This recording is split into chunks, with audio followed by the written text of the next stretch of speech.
On a cool, rainy afternoon on the 2nd of June 1983, Cincinnati International Airport buzzed with its usual rhythm.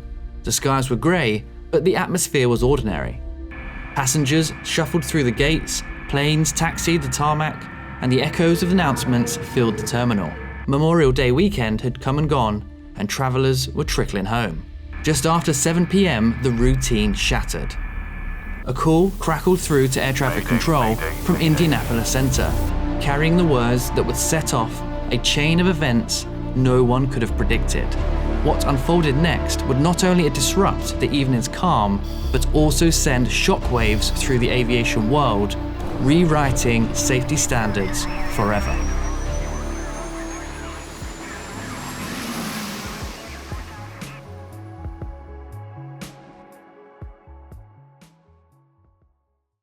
Air Canada Flight 797 departed Dallas-Fort Worth International Airport at 16:25 Eastern Daylight Time and was en route to Montreal International Airport with a stop at Toronto International Airport. There was a total of 5 crew and 41 passengers on board, and at 18:51 Eastern Daylight Time, the aircraft was cruising at 33,000 feet over Louisville, Kentucky, and the flight attendants were preparing for the dinner service. It was at this point that the crew became aware of something potentially amiss in the aft lavatory. The aircraft was a McDonnell Douglas DC-9 that had been delivered to Air Canada on the 7th of April 1968. It had been operated by the airline continuously since. It was powered by 2 Pratt & Whitney engines and had flown a total of 36,825 hours, with over 34,000 cycles. Of the 2 crew on board, the captain was 51-year-old Donald Cameron, who at the time of the incident had accrued over 13,000 hours of flying, including almost 5,000 hours on the DC-9. At 18:51, the crew heard a popping noise, and on investigation, they found that the circuit breakers in the aft lavatory had tripped. As this was not an unusual thing to happen, Captain Cameron decided to leave the breakers for 10 minutes to cool down, when he would then attempt to reset them, which he duly did. At 18:59, a passenger seated in the last row before the lavatories reported a strange smell in the rear of the cabin, and on investigation, a flight attendant found there to be a light grey smoke, but no flames inside the lavatory. The attendant alerted the senior attendant, who again could see a darker smoke but no flame, and discharged a fire extinguisher to saturate the inside of the lavatory with CO2. Being in the 1980s, it is worth noting, especially for those who do not remember that far back, that smoking on commercial aircraft was very common, and passengers would quite frequently light up on a flight and use the ashtrays supplied in the seatbacks. For obvious reasons, it was also much more likely for there to be rubbish bin fires on board aircraft from cigarettes that hadn't been put out properly before being tossed into the bin. The senior flight attendant alerted Captain Cameron of the fire in the rear of the cabin, and he put on his oxygen mask and sent his first officer to investigate. On entering the passenger cabin, the first officer observed smoke over the last 3 rows of the cabin, which meant that he couldn't reach the lavatory. The senior flight attendant recounted to the first officer what he had seen when he entered the lavatory, and he stated that while he had not seen any flames, he did not believe the source of the fire to be in the rubbish bin. This information was fairly critical, and more importantly, it was not passed to Captain Cameron on the first officer's return to the cockpit. On returning, he told the captain that he thought they ought to descend, but this was interrupted by the senior flight attendant informing the crew that all passengers had been moved forward into vacant seats and that they believed the fire was easing up. The captain gave the first officer his smoke goggles, as this was quicker than locating his own, and the first officer returned to the cabin. The senior flight attendant remained in the cockpit and reiterated that he believed the smoke was clearing. While the first officer was away from the cockpit, a series of electrical malfunctions happened. The master caution light illuminated, indicating that the aircraft's AC and DC electrical systems had lost power. At this point, The captain contacted Indianapolis Center and requested the center to stand by because the flight had an electrical problem. About 30 to 45 seconds later, the Louisville radar controller working Flight 797 lost the flight's radar beacon target from the display, showing that the aircraft's transponder had lost power.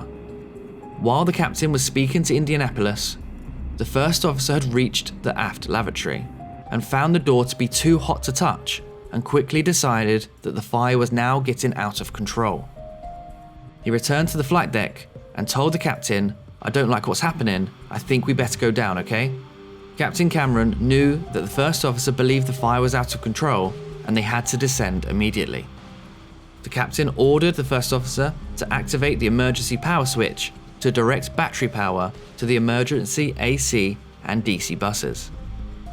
Following this, the attitude directional indicators gyros recovered. But due to the loss of AC power, the stabilizer trim was inoperative and remained so during the rest of the flight. At 19:08, Captain Cameron called Mayday, Mayday, Mayday to Indianapolis Center, which was duly acknowledged. He stated that there was a fire on board and the aircraft was going down.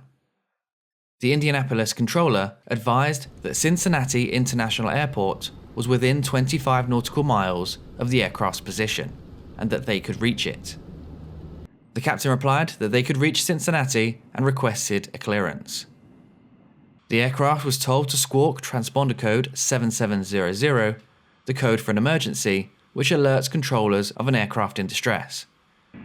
But due to the transponder being out of action, the emergency code was never displayed on the center's radar scopes.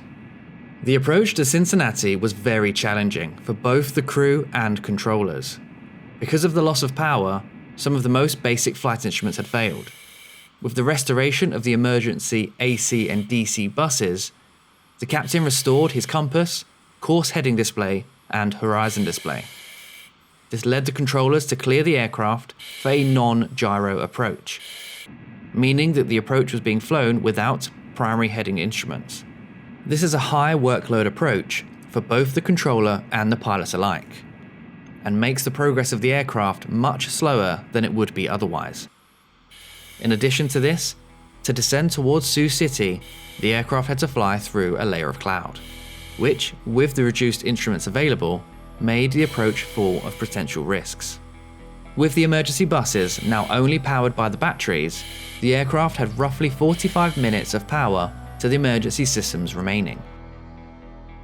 The crew found themselves with the aircraft on fire, with emergency flight instruments with a limited time remaining, currently in cloud, with trim and many of the aircraft functions not operational. When the stabilizer trim failed, it became stuck in the cruise position.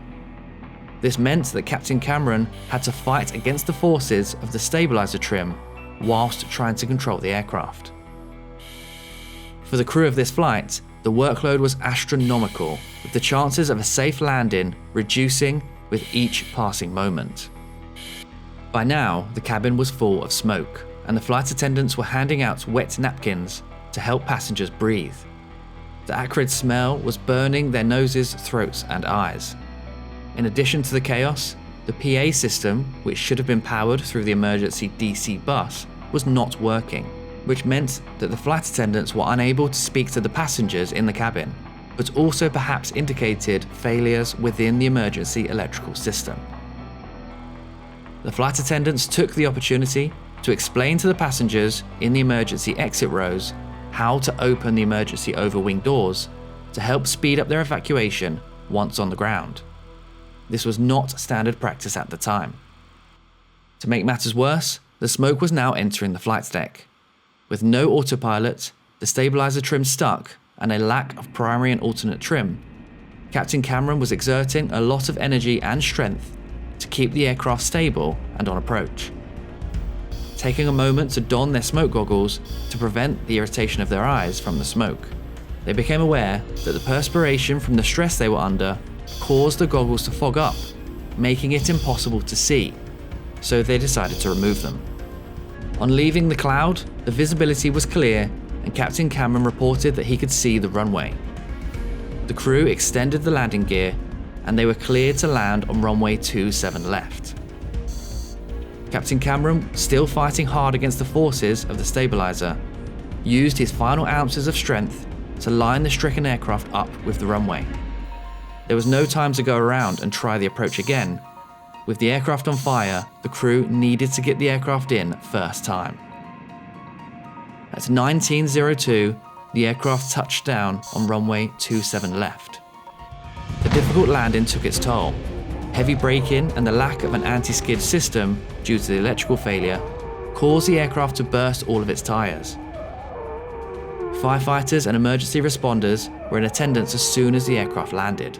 After the aircraft came to a stop, the captain and first officer found that they could not evacuate through the flight deck door due to the heat and smoke, so they had to exit through the sliding windows. The first officer exited the aircraft first, but Captain Cameron struggled owing to the physical exertion from the landing. The fire crew, who was drenching the aircraft in foam, drenched Captain Cameron through the window, which startled him enough to be dragged through the window by the first officer and moved to safety. Whilst the captain and the first officer escaped through the flight deck, a shocking tragedy unfolded in the cabin. As soon as the aircraft came to a stop, the emergency doors were thrown open, with the cabin crew and passengers immediately starting to evacuate the aircraft. The secondary effect of opening the doors was that it allowed air from the outside to enter the cabin. In this fresh air was a good amount of oxygen. And 90 seconds after the aircraft touched down and the doors had been opened, a phenomenon known as flashover swept through the cabin, killing all of those remaining on the plane. Every firefighter's worst nightmare, flashover is a simultaneous and instantaneous combustion of all flammable materials in an enclosed area. When the aircraft was in the air and the doors were closed, this created a sealed environment in which the fire was burning. As the materials of the aircraft, such as the panels, seats, and electrical components heated up with the fire, they were slowly releasing flammable gases into the enclosed cabin. As soon as the doors were opened and oxygen flooded into the cabin to feed the fire, these gases ignited with fatal results. Of the 46 people on board, 23 were killed due to smoke inhalation or burns. 21 were Canadian citizens and 2 were American citizens. The remaining passengers and crew were evacuated safely. The investigation that followed could not find an initial cause of the fire. In August 1984, the NTSB issued a final report that, while praising the captain for exhibiting outstanding airmanship, without which the airplane and everyone on board would certainly have perished, concluded that the probable causes were a fire of undetermined origin, the flight crew's underestimation of the fire's severity, and conflicting fire progress information given to the captain. It was initially reported that the crew's delayed decision to descend was a contributing cause to the outcome. On learning the outcome of the investigation, Captain Cameron stated, "All I know was that I did the best I could. I'm very sorry for the people that didn't get off, because we spent a lot of time and effort getting them there." The outcome of the report was received as wholly unfair by the aviation community. After much petitioning by other pilots, the outcome was reworded to exonerate Captain Cameron by removing the word delay and to show that the contributing factor was the time taken to evaluate the nature of the fire and the decision to start an emergency descent. Following the incident, the crew of Air Canada Flight 797 were honoured by multiple Canadian aviation organisations for their heroic actions that day. The findings of the investigation resulted in fire detectors and automatic fire extinguishers in aircraft lavatories becoming a requirement by law. It also recommended that airlines review their seats to ensure that they are made of fire-blocking materials, and that emergency track lighting be added to the cabin floor and overhead bins to aid evacuation in reduced visibility. This incident is a tragedy, with the impact of it affecting both the families of those who sadly perished and the survivors. But it also shows both the progress made in safety by the aviation industry and highlights the actions of excellent airmanship by an incredible crew. As stated by the final report, If it were not for the actions of the crew, the outcome would have been much worse. If you found this incident interesting, please take the time to like the video and comment below. It's something that really helps me. You just need to donate a few seconds of your time. Also, please consider subscribing, as there are many more videos like this one in the pipeline, ready to be published or already on the channel. I hope you're having a great day, and as always, I'll see you in the next one.